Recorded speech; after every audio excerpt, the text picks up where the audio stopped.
Hati-hati Yai, hati-hati. Saya juga punya rekaman antum. Antum mengaku keluarga Nabi Muhammad. Saya laporkan langsung ke Lobito.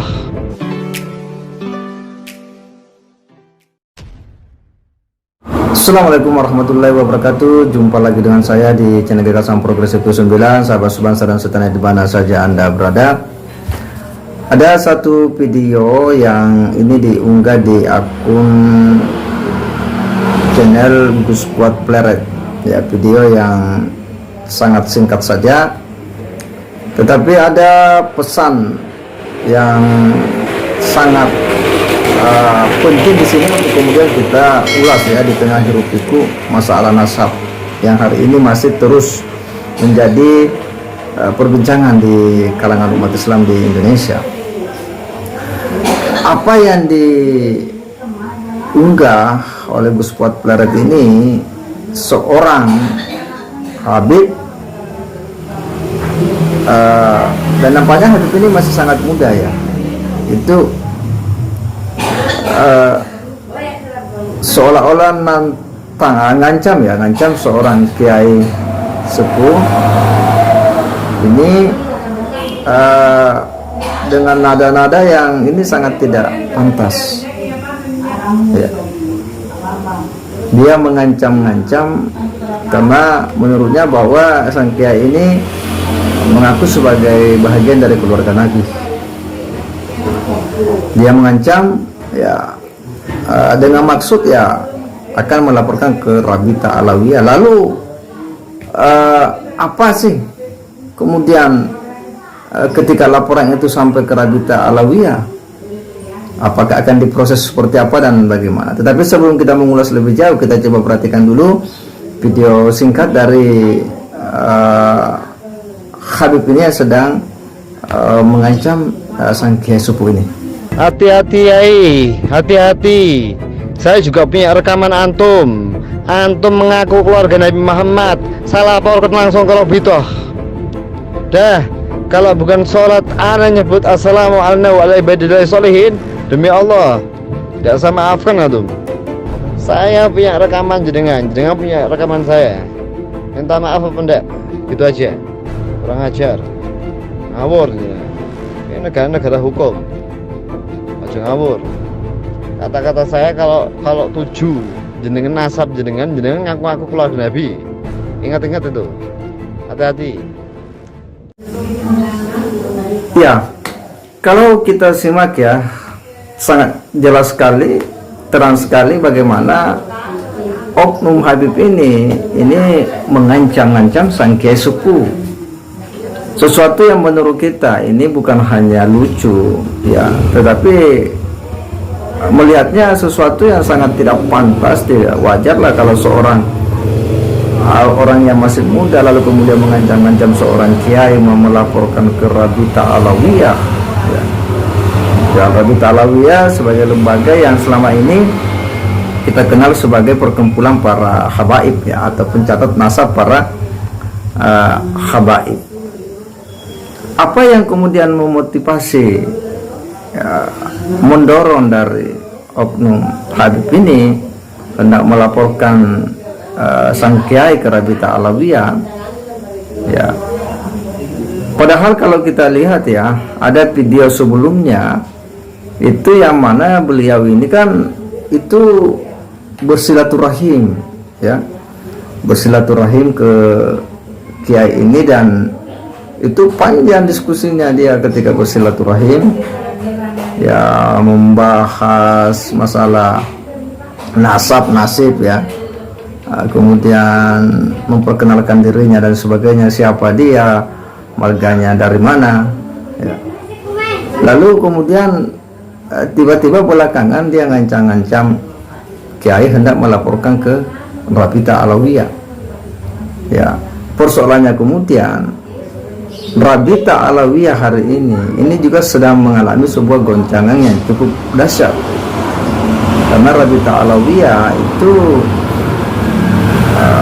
oleh harapan umat Islam itu mampu memberikan jawaban terhadap sebuah penelitian ilmiah dari Kiai Imaduddin Usman yang mempertanyakan kesohihan dari nasab atau Sada Ba'alawi sebagai bahagian daripada keturunan Nabiullah Muhammad SAW.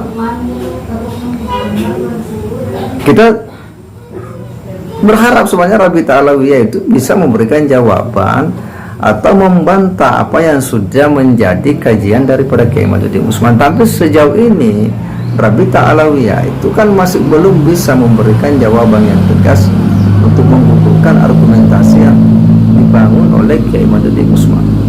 Diminta untuk tes DNA pula, ya sebagian dari kalangan Ba'alawi itu tidak mau dengan sejumlah alasan-alasan yang membuat kita ini hanya bisa ngakak saja, ya ketawa.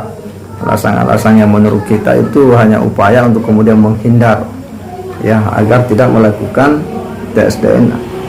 Dan apa yang dilakukan oleh Habib ini, Habib muda ini, ya karena kelihatannya memang masih sangat muda, ya mengancam-ancam seorang kiai sepuh, ya, ulama besar yang tentu punya banyak santri, menurut kita adalah tindakan-tindakan yang sangat tidak etis dalam kehidupan bermasyarakat, ya. Apalagi melaporkan ke Rabita Alawiyah yang hari ini Rabita juga sedang disoal sebagai lembaga yang menaungi mencatat eksistensi habaib, yang mana nasab habaib hari ini itu sedang digugat. Maka nampaklah bahwa kita makin bertanya-tanya bahwa memang sebagian dari para habaib, yang tepatnya mungkin oknum-oknum, ya, habaib ini dari segi perilaku ini memang ada hal yang menurut kita harus memang dikoreksi, ya. Dari segi perilaku, kalau bahasanya Gus Fuad Beret, habaib ini sebagai keturunan Nabi itu sebenarnya tidak berbanding lurus dengan akhlak yang dicontohkan oleh baginda Nabiullah Muhammad SAW. Dan perilaku daripada Habib ini, muda ini yang mengancam-ancam kiai, adalah satu dari sekian bukti lagi bahwa memang perilaku-perilaku sebagian oknum-oknum Habib ini, ya ada masalah. Jelasnya bahwa ada masalah di sana. Karena peristiwa-peristiwa seperti inilah sebenarnya maka kita semakin bertanya tentang, ya, kenapa sebagian dari oknum-oknum Habib ini, ya, nampaknya dari segi akhlak perilaku itu tidak berbanding lurus dengan teladan yang dicontohkan para suryat Nabi, ya.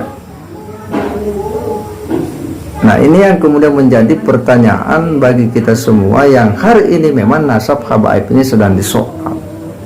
Semakin banyak karakter-karakter asli yang kita lihat, yang itu semua karakter-karakter itu bertolak belakang dengan teladan-teladan yang diajarkan oleh baginda Nabiullah Muhammad SAW. Maka ketika ada orang yang hari ini mempertanyakan, mengkritisi, mengoreksi soal kesahihan nasab para habaib, maka menurut kita itu adalah hal yang wajar-wajar saja. Kenapa? Karena ada perilaku-perilaku yang menurut kita ini memang, ya, patut untuk dipertanyakan.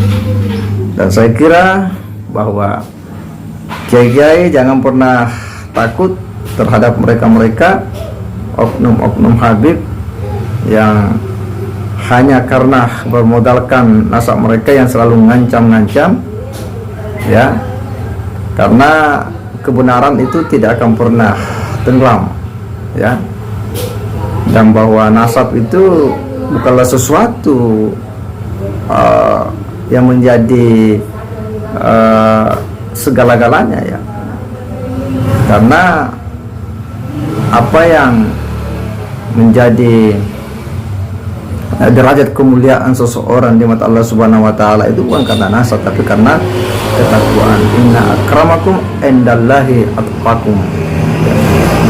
Jadi kita tidak pernah menolak nasab seseorang, tetapi kalau itu sangat berbanggakan, maka tentu perlu untuk kemudian kita koreksi sama-sama. Saya kira demikian. Wassalamualaikum warahmatullahi wabarakatuh.